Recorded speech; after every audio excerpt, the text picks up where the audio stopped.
नमस्ते, जय हिंद दोस्तों। कल मैंने एक लिंक शेयर किया था, है या नहीं, गॉड डज एग्जिस्ट, ईश्वर के अस्तित्व पर तगड़ी बहस। आपके स्क्रॉलिंग में कहीं ना कहीं आ ही गया होगा। कल लल्लन टॉप पे एक बहस हुई।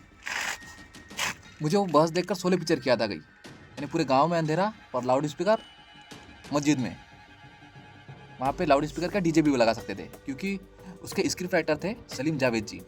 कल जो बहस हुई, इसकी भी स्क्रिप्ट राइटर थी, ये सुनियोजित थी। मैं बताता हूँ कैसे। सबसे पहले सुनियोजित किया गया था कि अल्लाह शब्द का प्रयोग नहीं किया जाएगा। इस्लाम पे ईमान लाने वाले दोनों व्यक्ति, एक जावेद अख्तर और वो दूसरे मौलवी मुल्ला जी, इनका कोई तो अभी पुराना भाषण उठा के देखो लो, 1 मिनट में 3 बार अल्लाह का नाम लेते। कल 1.5 घंटे की बहस हुई, एक बार भी अल्लाह शब्द का प्रयोग नहीं हुआ। यानी ईश्वर के अस्तित्व पर आप प्रश्न चिन्ह खड़ा कर सकते, गॉड के अस्तित्व पर आप प्रश्न चिन्ह खड़ा कर सकते, अल्लाह के अस्तित्व पर आपकी हिम्मत नहीं है कि प्रश्न चिन्ह खड़ा कर ले। इसलिए मैं कहता हूँ सुनियोजित थी। दूसरी बात, गाजा के बारे में बात बहुत बार निकली। यानी गाजा पे जो जुल्म हो रहा है बच्चों पे, गाजा तो जावेद अख्तर जी कहते हैं अगर भगवान या ईश्वर होते तो गाजा पे जुल्म नहीं होता। और मौलवी जी कह रहे थे कि अगर जुल्म इसलिए हो रहा है वो बच्चों पर कि उनको अगले जन्म में उनको कुछ सवाब मिलेगा। खैर वो उनका विषय है, परंतु जिस तरीके से गाजा पे अत्याचार हो रहा है, इजराइल पे अत्याचार नहीं हो रहा है, पूरे देश में इनके द्वारा अत्याचार नहीं हो रहा है, बांग्लादेश में वो जिंदा जला दिया गया, इसके बारे में आपके मुंह से एक शब्द नहीं निकला। तीसरी बात, जावेद अख्तर और बाकी लोग Saurabh Trivedi omnipotent, omniscient, omnipresent ये शब्दों का इस्तेमाल करते।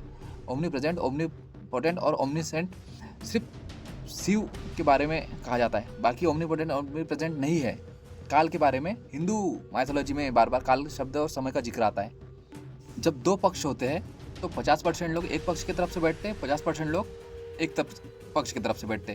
कल आपने अगर बहस देखी होगी तो 90% लोग वो मौलवी की तरफ से थे, 10% लोग गिने चुने लोग थे जो जावेद अख्तर जी की तरफ से बोल रहे थे। यानी कि इतना हुंटिंग किया जा रहा था कि वो जावेद अख्तर जी वैसे ही नर्वस हो गए। एक तो उम्र का पड़ाव, वो लिखने वाले व्यक्ति मौलवी पूरे स्क्रिप्ट तैयार करके आए थे, पूरा अभ्यास करके आए थे। जावेद अख्तर जी उठ सुट चले गए, उनका मुंह अच्छे से नहीं खुल रहा था, हाथ थरथरा रहे थे। यानी उनका दोष नहीं है, उम्र का पड़ाव है।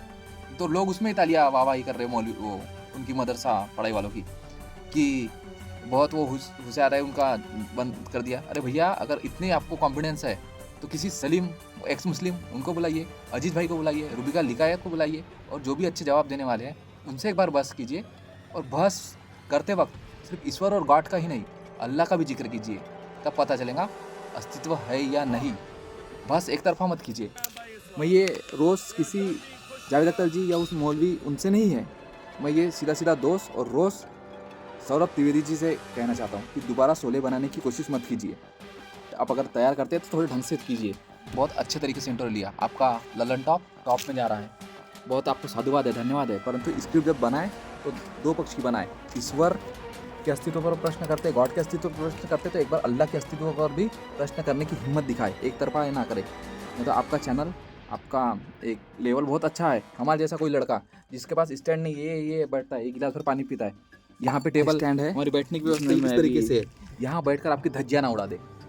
अगर अस्तित्व पर प्रश्न चिन्ह उठेंगे तो सभी के उठेंगे, किसी एक धर्म ने ठेका नहीं लिया है। जय हिंद, जय भारत, वंदे मातरम।